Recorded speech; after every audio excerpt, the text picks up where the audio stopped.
Farm.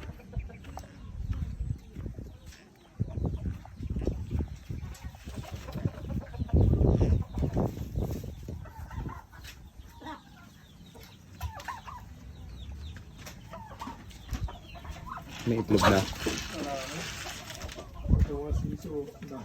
Ayun nga no. Ano yan?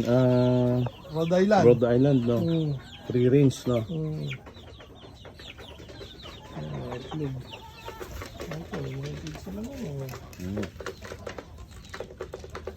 Itlog. Incubator o ayanan nila yan? Yan, nililimliman nila. Nililimliman nila no?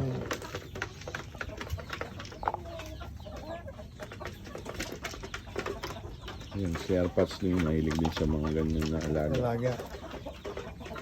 Ba't dito sa taas iba? Ayan, kambing dyan. Ito mga itlog, ang dami pala eh. Mga native na eh. Mga native to. Mga iniipon to na. Wala palang problema sa pag may itlog ganyan no?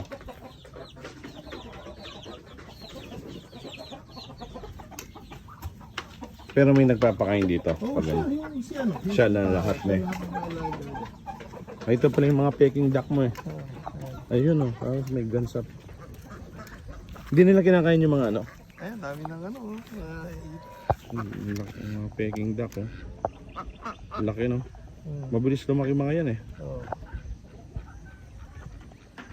May mga ito oh. Oo nga. Dami ito. Dito maganda rin magstay dito eh. Tingin-tingin ka lang na ano no? Peking duck. Grupo-grupo.